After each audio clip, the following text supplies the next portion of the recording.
Casa postou no Twitter que se fosse ele, seria expulso. Agora, como explicar Rodinei na ponta, tendo Kennedy no banco? E para que colocar 3 zagueiros e 3 volantes, se o Flamengo, no primeiro tempo, jogando ofensivo, ditou o ritmo do jogo? Bom, é muito simples, né? É o que eu falo. As pessoas têm todo o direito de perguntar, mas não têm as informações nossas aqui dentro. O Kennedy, por exemplo, viajou com o tornozelo inchado. Ele havia machucado ontem no treino.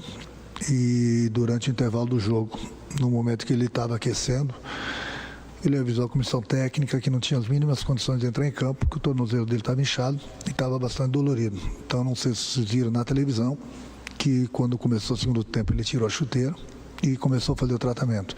Então, o Kennedy, eu não tinha o Kennedy no banco. E as opções eram o Rodinei, sim, por um lado. O Michel, no final do jogo, ele cansou.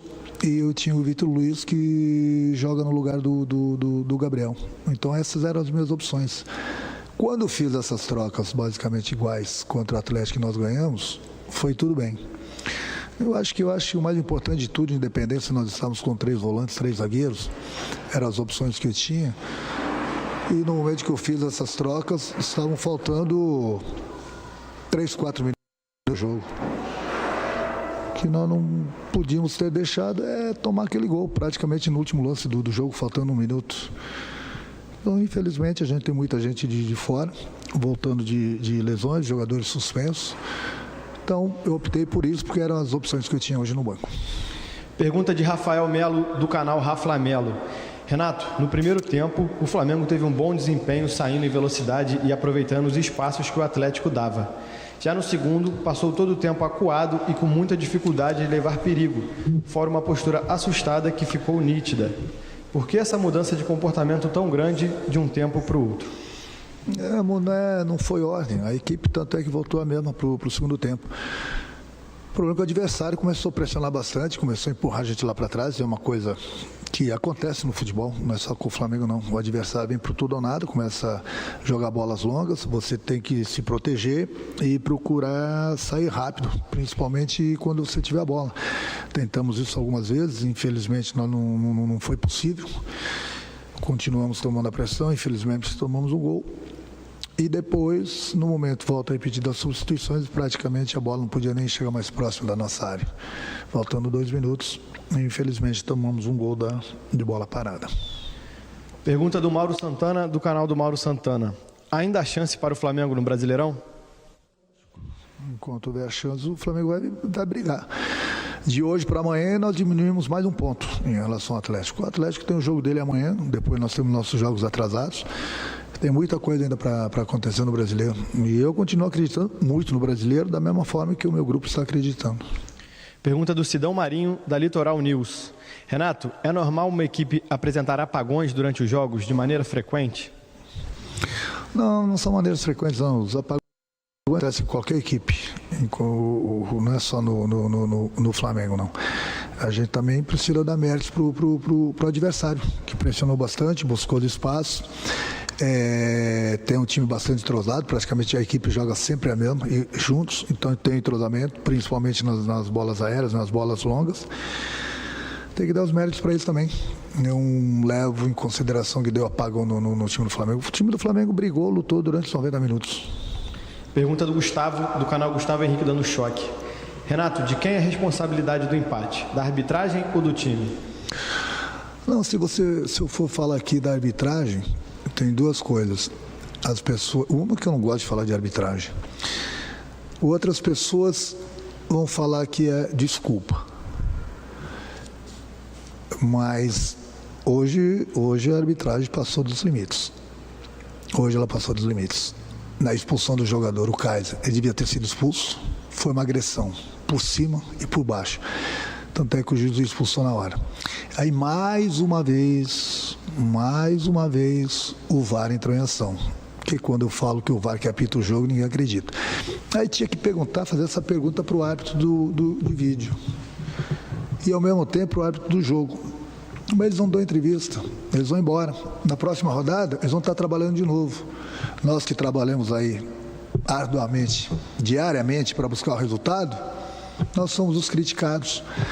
Então a pergunta que eu gostaria de fazer para o Gaciba E para os árbitros, no próximo jogo, meu jogador pode dar soco, então. Meu jogador vai poder agredir. Pode olhar no VAR, ele deu um soco. Não, mas não precisa ser expulso. Não sangrou, não quebrou os dentes do adversário. O que precisa fazer para ser expulso? Essa é a pergunta que você tem que fazer para a arbitragem. Essas perguntas tem que fazer para o Gaciba. Não é possível. Está ali o lance. Agressão. Por muito menos uma agressão, o jogador tem que ser expulso. E o jogador que foi expulso e voltou, foi o que fez o primeiro gol. E fica por isso mesmo. Nós chegamos ao ponto do VAR não deixar expulsar o cara que agrediu. Mas amanhã vão estar lá os entendidos falando que estou dando desculpa. E esses mesmos, amanhã depois, se um jogador meu agrediu o adversário, por muito menos, e for expulso, eles vão falar que foi expulso justamente. O futebol brasileiro, ou ele muda, ou ele está acabando. Eu sempre fui a favor do VAR. O VAR é uma ferramenta que é impossível você errar. Então, para você ver o quantas pessoas estão trabalhando no VAR incompetentes. Porque não é possível, não estou falando só do jogo do Flamengo, não é possível você ter todo o lance, de todos os ângulos, e você conseguir errar. Não é possível. Não é possível. Sinceramente, não é possível. Ou se muda isso, ou o VAR vai continuar apitando o jogo. Eu gostaria de saber o árbitro do VAR hoje, num próximo jogo, se ele estiver apitando e tiver uma agressão dessa dentro do campo, você não vai expulsar o jogador. Eu gostaria de saber isso. Já que nós chegamos a um ponto de termos agressões no futebol permitidas, mas amanhã eu volto a repetir, vão ter os entendidos. Não foi justamente, não tinha que ser expulso. E assim vai o futebol brasileiro. O que eu vou fazer? Vou ficar nadando contra a maré, ficar dando soco em ponta de faca? Eu sou um treinador, eu tenho que treinar minha equipe, mas está demais.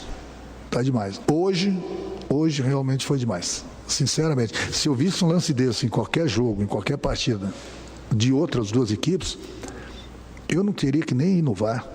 Eu vi agressão, tem que expulsar na hora. E aí vai no VAR e volta atrás. Bom, realmente, então, a partir de agora, pode ter agressão no futebol. Pode ter agressão. Se não sangrar e não quebrar nada, segue o jogo. Pelo menos foi o recado que eles mandaram hoje pra gente, né? Que pode ter agressão no futebol. Mas amanhã, volto a repetir, as pessoas vão falar que eu estou dando desculpa. Não estou dando desculpa, não. Eu tenho a minha parcela, nós temos a nossa parcela pelo empate, sim. Mas, se ele tivesse sido expulso, né, a história seria bem diferente no jogo. Última pergunta da coletiva de imprensa é do Guilherme, da Rádio Bangu. Renato, o que explica a queda de rendimento do time no segundo tempo? É uma coisa que acontece, já falei em qualquer equipe. Principalmente, essa pergunta que as pessoas têm que levar em consideração, que eu não aguento mais responder, as pessoas têm que começar, olhar o futebol também. O Flamengo vem jogando a cada 3 dias. Os jogadores são seres humanos. Eles cansam, eles não param. Tem que treinar, viajar e jogar. Treinar, viajar e jogar. Sempre uma decisão. Sempre gente machucada, sempre gente suspensa. As opções vão diminuindo. E o jogador, ele é um ser humano. Ele cansa. Eu vejo equipes disputando uma competição só, com vários jogadores no departamento médico. Disputando uma competição só. O Flamengo até ontem está disputando 3 competições. O Flamengo não para. A cada 3 dias é uma decisão. Aí me perguntaram na última coletiva, esse mês de novembro o Flamengo vai jogar a cada 3 dias. O Flamengo vem jogando de domingo a domingo? O Flamengo vem jogando assim há 3 meses e até o final do ano vai continuar jogando assim. Mas as pessoas não querem saber se está machucado, se está suspenso, se o jogador não é humano ou não, se ele cansou ou não. As pessoas só querem saber do resultado.